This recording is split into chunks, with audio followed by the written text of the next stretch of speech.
tu as cette intimité avec lui, le feu ne peut pas s'éteindre. Le feu ne peut pas s'éteindre.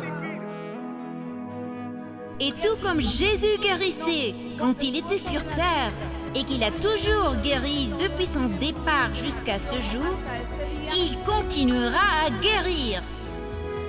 Et je te dis, si tu marches avec l'Esprit, écoute ce que le Saint-Esprit dit. Je ferai des merveilles qui n'ont jamais été faites sur toute la terre.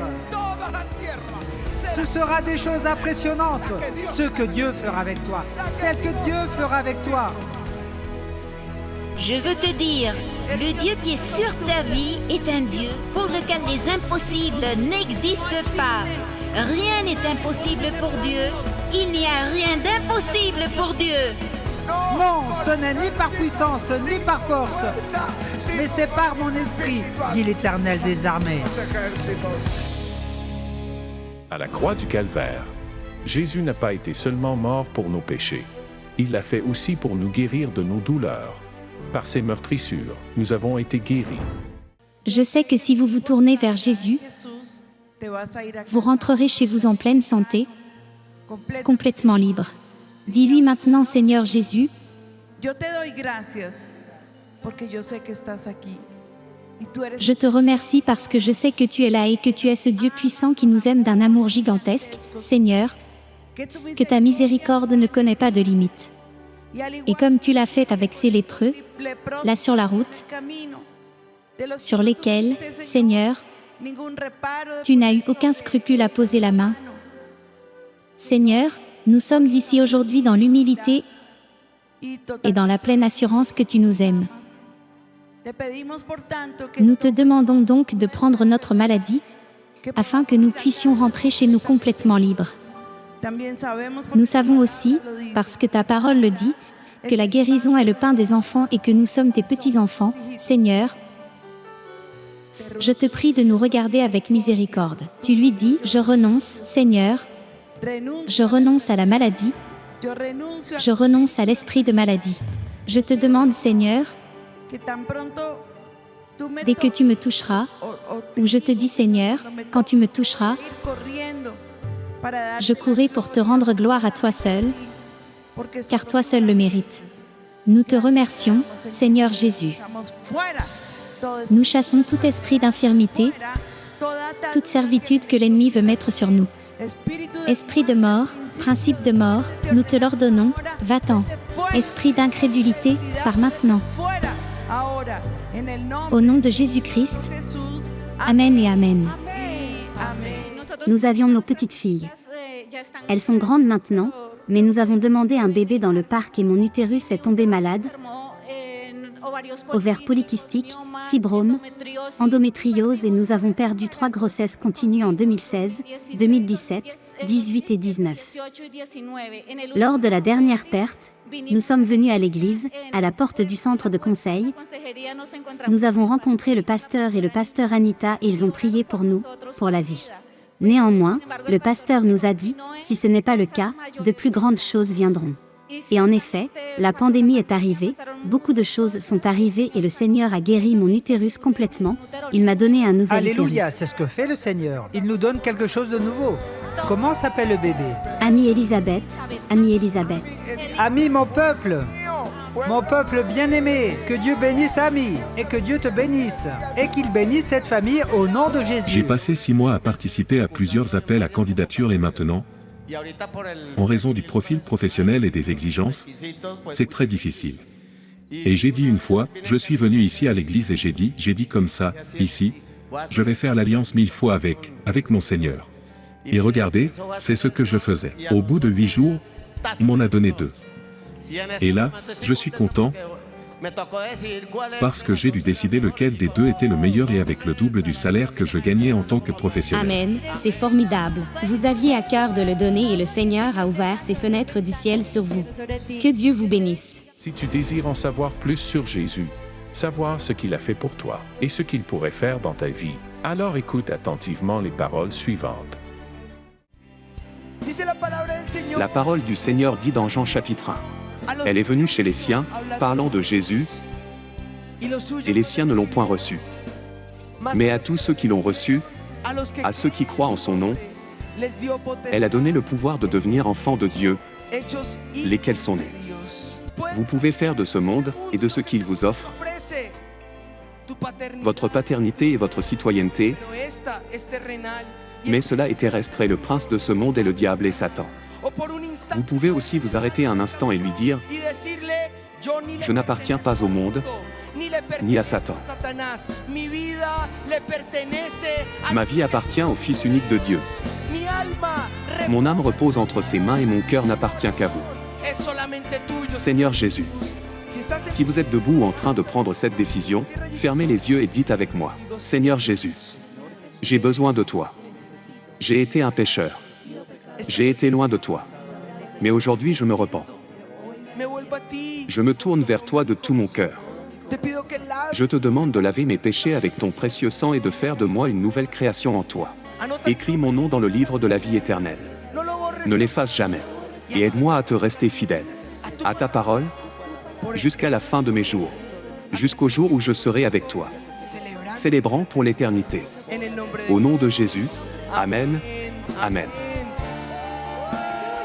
À présent, tu vas découvrir un puissant message qui édifiera ta vie et te donnera la conviction dans ton âme que le Seigneur se battra toujours pour toi. Ne te distrais pas parce qu'une seule parole peut changer ta vie pour toujours. Avec vous, le pasteur Ricardo Rodriguez. Évangile selon Luc et chapitre 5.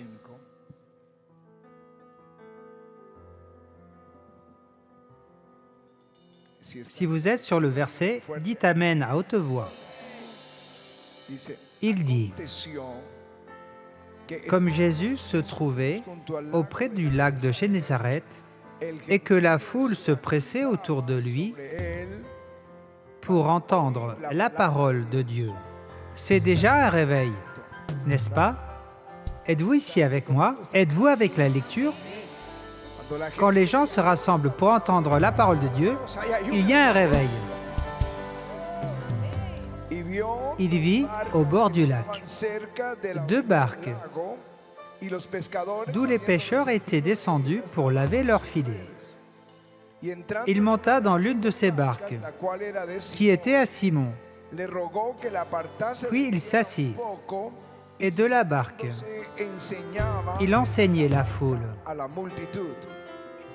Lorsqu'il eut cessé de parler, il dit à Simon, « Avance en pleine eau, et jetez vos filets pour pêcher. »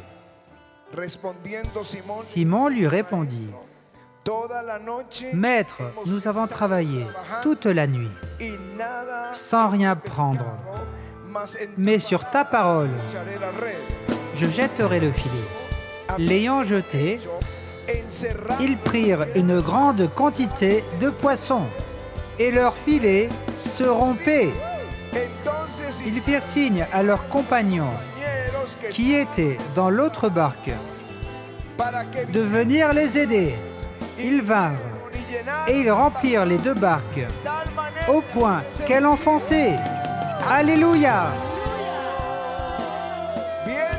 Quand il vit cela, Simon-Pierre tomba aux genoux de Jésus et dit, « Retire-toi de moi, parce que je suis un homme pécheur. » Car l'épouvante l'avait saisi, lui et tous ceux qui étaient avec lui, à cause de la pêche qu'ils avaient faite. Il en était de même de Jacques et de Jean, fils de Zébédée, les associés de Simon. Alors Jésus dit à Simon, « Ne crains point, désormais tu seras pêcheur d'hommes. » Alléluia! Ayant ramené les barques à terre, ils laissèrent tout et le suivirent. Amen! Amen! Alléluia! À quoi ressemblerait cette grande prise de poissons? À tel point qu'ils étaient remplis de crainte. Alléluia! Êtes-vous prêts pour quelque chose comme cela? Êtes-vous vraiment prêts pour que le Seigneur dise « Avancez en pleine eau » ? Je voudrais prendre ce texte pour conclure sur ce que nous devons faire. Dans l'évangile de Luc, lorsque Jésus apparaît sur la scène, c'est dans le Jourdain, recevant le baptême. Jean le baptisait, et soudain, le ciel s'est ouvert, et le Saint-Esprit est descendu sous une forme corporelle, comme une colombe, et il est venu sur lui. Et la voix de Dieu a dit, « Celui-ci est mon Fils bien-aimé, en qui j'ai mis toute mon affection. Écoutez-le !» Et lui, rempli de l'Esprit Saint, il est allé dans le désert, a affronté la tentation pendant 40 jours, sans péché. Et il est revenu à Nazareth avec la puissance de l'Esprit Saint. Dans la synagogue, on lui donne le rouleau du prophète Ésaïe. Et il ouvre la partie où le prophète Ésaïe prophétise à son sujet et dit, « L'Esprit du Seigneur est sur moi, parce qu'il m'a oint pour annoncer une bonne nouvelle aux pauvres. Il m'a envoyé pour guérir ceux qui ont le cœur brisé, pour proclamer aux captifs la délivrance, pour publier une année de grâce du Seigneur. » Alléluia. Mais Nazareth ne l'a pas reçu. Et il est venu à Capernaum, où se trouve le chapitre 5. Il est arrivé à Capernaum, et il est entré dans la synagogue. Et quand il a commencé à prêcher dans cette synagogue, les gens étaient stupéfaits en l'écoutant. Ils étaient saisis en écoutant le sermon du Seigneur Jésus-Christ. Et tout d'un coup, un cri retentit dans la synagogue, poussé par un démoniaque qui dit, « Tu es venu pour nous perdre. Je sais qui tu es, le Saint de Dieu. » Jésus le réprimande. Le démon sort. Et tous s'en vont en disant, « Qui est celui-ci pour que même les démons lui obéissent ?»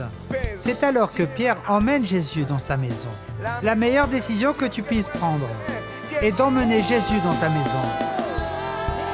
Alléluia. Il l'emmène dans la maison et Jésus vient et guérit la belle-mère. Et ce soir-là, la ville se presse pour entendre le Fils de Dieu. On apportait les malades et ils étaient tous guéris. On apportait les démoniaques et ils étaient tous libérés. Alléluia. Bon, il est ensuite là, enseignant, au bord de la mer de Génézareth, au bord du lac de Génézareth, enseignant la parole. Et les foules se pressaient pour l'entendre. Cela me plaît. C'est de la faim pour Dieu. Les foules se pressaient pour l'entendre et elles écoutaient le Fils de Dieu. Puis il monte dans la barque de Simon-Pierre. Et après avoir prêché, il lui dit, « Avance en pleine eau. » J'aime bien cela, parce qu'un charpentier enseigne à un pêcheur comment pêcher. J'aime savoir que Pierre est pêcheur, le fils d'un pêcheur, et que le Fils de Dieu vient lui dire comment pêcher. Je ne sais pas quelle est ta profession, je ne sais pas quel est ton métier, mais Jésus peut t'enseigner comment vaincre dans ce métier, comment monter. Alléluia. Le résultat de cette prise abondante de poissons, c'est que la crainte s'est abattue sur les disciples. C'était tellement impressionnant, parce que c'est une chose de rêver d'une bonne pêche. Le vendeur de faire une bonne vente, le constructeur de mettre en place un bon projet, un bon bâtiment. Mais cette fois-ci, ce n'était pas des mensonges. Cette fois-ci, Pierre voyait quelque chose qu'il n'avait jamais vu auparavant. Et cette bénédiction l'a conduit à la consécration. Laissez-moi vous dire ce qui va arriver. Ces bénédictions vont te consacrer à Jésus, feront que tu le suives jusqu'au bout du chemin.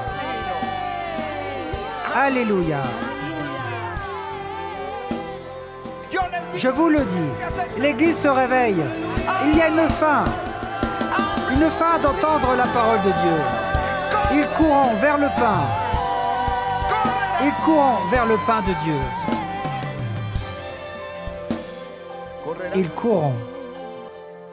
Ce que le prophète a vu, c'est qu'il courait au vin. Le vin représente la surabondance. Rappelez-vous, quand les 12 messagers de Moïse, les espions, sont revenus de leur visite de la terre promise, ce qu'ils ont ramené, c'était une gigantesque grappe de raisin. Ces gens n'avaient jamais rien vu de tel en Égypte, qui était la puissance mondiale. Ils n'avaient jamais vu une telle grappe dans les autres nations, mais c'était le signe qu'à l'intérieur, dans le nouveau pays que Dieu avait, ils boiraient un vin unique, un vin nouveau, un vin merveilleux. C'est ce signe, un signe de surabondance. Lorsque Jésus est venu sur cette terre, le premier miracle qu'il accomplit, selon l'évangile de Jean, s'est déroulé à Cana, en Galilée. Il y avait des noces. Il n'y avait plus de vin. Marie dit à Jésus, « Ils n'ont plus de vin. » Jésus vit qu'il y avait des jarres d'eau pour la purification. Il leur dit, « Remplissez-les à ras bord. » Et ils les remplirent jusqu'au bord. Et Jésus changea l'eau en vin. Une jarre à la capacité de 3 à 4 cruches. Mais comme elle était pleine à ras bord, cela faisait 4 cruches. Une jarre a une contenance de 30 litres, c'est-à-dire soit 120 litres de vin nouveau. Mais il y avait 6 jarres, soit 720 litres de vin nouveau. Mes frères, personne n'a besoin d'autant de vin. Mais c'est ce qui se passe dans les mathématiques de Jésus-Christ. C'est la surabondance. C'est ce qui arrive. La surabondance arrive. Alléluia. Alléluia. Mais ce que j'ai vu, c'est qu'il courait pour le vin. Je n'ai jamais vu cela. Pasteur Totti et l'équipe, docteur bien-aimé, je n'ai jamais vu ce que j'ai vu ces jours-ci dans cette église. Nous avons demandé une offrande pour construire le centre mondial de réveil et voir l'église courir pour donner une offrande. Mes frères, il fallait les pousser pour entrer dans l'église, les supplier pour qu'ils mettent une pièce dans l'offrande. Mais le Seigneur a dit, ils courront au vin, et je les ai vus courir pour apporter une offrande, afin que la maison de Dieu puisse être construite. Peut-être tu ne le comprends pas, mais c'est le Saint-Esprit qui te dit, cours, car je te bénirai abondamment. Alléluia. Alléluia. Une bénédiction gigantesque arrive. Et il est dit, ils accourront vers l'huile. L'huile représente l'onction. L'onction, regardez, va être si grande que les jougs vont être pulvérisés. Les jougs qui t'oppriment vont être pulvérisés. Les jougs qui oppriment les églises vont être pulvérisés. L'œuvre du Seigneur ira de l'avant. Il n'y aura plus de jougs qui nous retiennent. Ni pour toi, ni pour ta famille. L'onction sera si grande que tes forces vont augmenter. Le psaume dit, « Et tu me donnes la force du buffle. Je suis arrosé avec une huile fraîche. » Alléluia. Je les ai vus pressés pour recevoir l'onction. Maintenant, quelqu'un dit, et quel est le but Parce que je sais qu'il y a des personnes qui critiquent de ce que l'on parle, de Dieu va te bénir, de te faire prospérer, et que celui qui est derrière tout cela, c'est le diable. Le diable ne veut pas que tu prospères, le diable ne veut pas que tu progresses, le diable ne veut pas que tu conquières, mais Dieu, lui, le veut. Oui, Dieu le veut. Et quel est le but? Je vais vous dire quels sont les buts. 1. Le Seigneur veut nous donner le bien de l'Éternel. Le bien de l'Éternel. 2. Il va t'amener à te consacrer. Quand Pierre a vu ces poissons, il n'a pas dit « Waouh, Seigneur, soyons des associés. Cette affaire est bonne. » Non. Il a dit « Seigneur, je vais te suivre. » Alléluia.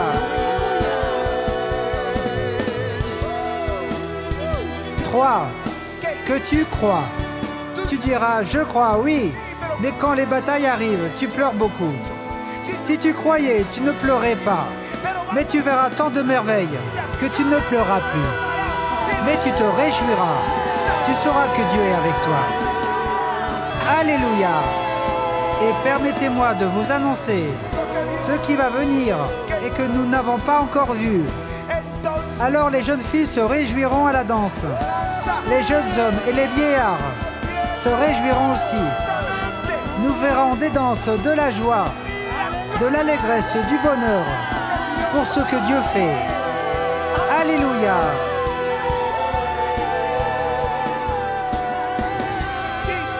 Il y a encore d'autres choses qui vont se passer. Lorsqu'il ramènera les captifs de son peuple, il est dit, nous étions comme ceux qui font un rêve. Alors notre bouche, regarde ce que dit le psaume, notre bouche a été remplie de cris de joie et notre langue de chants d'allégresse. Alors on disait parmi les nations, l'Éternel a fait pour eux des grandes choses. L'Éternel a fait pour eux de grandes choses. Alléluia. Alléluia. Beaucoup le verront et feront confiance au Seigneur avec ce que Dieu va faire avec toi. Ta famille va croire. Avec ce que Dieu va faire avec toi, tes voisins vont croire. Alléluia. La question est, pasteur, que devons-nous faire maintenant? Ce que Pierre a fait. Il a amené Jésus à sa maison. Amène Jésus dans ta maison. Ce que Pierre a fait. Il a emmené Jésus dans sa barque. Ta barque peut être la cuisine de ta maison, l'entreprise où tu travailles, le commerce que tu possèdes, l'école, l'université. Là où tu te trouves, c'est ta barque. Emmène Jésus dans ta barque, parce qu'il va commencer à te bénir. Emmène-le, emmène-le, qu'il voit Jésus dans ta vie, dans ton travail, qu'il voit comment tu es le meilleur, comment tu travailles, tu avances, comment Dieu te bénit en toutes choses. Emmène-le et suis-le, comme Pierre l'a fait. Car la promesse est, ils accourront vers le bien de l'Éternel. Ils accourront vers le bien de l'Éternel. Ils accourront vers le bien de l'Éternel. Ils accourront vers la bénédiction. Ils accourront vers le pain. Ils accourront vers le vin. Ils accourront vers l'huile. Merci, Seigneur, car c'est ta parole qui s'accomplit. Car c'est, Seigneur, cette gloire qui se déverse sur ton Église. Je sais que tu veux que nous avancions dans le royaume. Je sais que c'est ton désir que l'Église, Seigneur, puisse grandir au milieu des ténèbres. Et nous avons la promesse, Seigneur, que tu enverras ton huile d'onction, le vin, Seigneur, et que les gens auront faim. Nous avons été témoins qu'il y a une faim, non pas de pain, mais de ta parole sur la terre. Multiplie par des milliers et des milliers et des milliers les bouches qui se lèveront pour contrer le mal, pour prêcher l'Évangile. Tu peux lui dire, Seigneur, me voici, je veux aller prêcher ta parole. Remplis ma bouche de ta parole, Seigneur, Donne-moi cette onction pour sortir, pour faire cette œuvre merveilleuse. Jeunes gens, ne vous perdez pas dans des actes répréhensibles, dans la rébellion et l'entêtement. Au contraire, abandonnez-vous à Jésus. Abandonnez-vous et le Seigneur vous utilisera d'une manière merveilleuse. Et comme le dit la parole, il y a plus de bonheur à donner qu'à recevoir.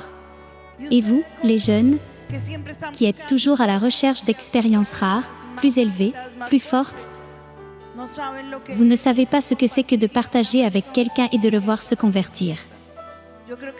Je crois que la plus grande joie que nous puissions avoir en tant que croyants, c'est quand vous voyez que ce que vous faites est ce que vous faites. Quand vous voyez que ce que vous faites et où vous mettez la main, le Seigneur vous bénit là et le servir, c'est la plus grande chose. Croyez-moi, la prédication de la parole ne se limite pas à cette petite place ici. Non. Dehors,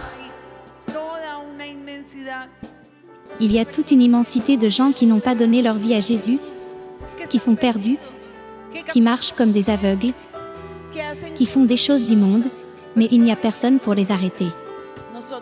Nous sommes le sel de la terre. Alors ne perdez pas un instant et dites-lui, Seigneur, j'irai, j'ouvrirai ma bouche, je parlerai, Seigneur. Vous ne parlerez peut-être pas à 10 000 personnes, mais une seule à qui vous parlerez et qui changera son cœur, c'est suffisant. Un jour et un autre jour et un autre jour. Et que chacun se convertisse au Seigneur. Et vous savez, la mer, parce que parfois nous disons une petite goutte, à quoi bon? Mais goutte à goutte, la mer s'est remplie. Goutte à goutte, le ciel sera rempli d'âmes que Jésus aimait pour lesquelles il est mort. Maintenant, dis-lui, Seigneur, je vais courir, je vais courir, je vais courir pour toi, Seigneur. Le feu ne peut pas s'éteindre. Et tout comme Jésus guérissait quand il était sur terre et qu'il a toujours guéri depuis son départ jusqu'à ce jour, il continuera à guérir. Et je te dis, si tu marches avec l'Esprit, écoute ce que le Saint-Esprit dit.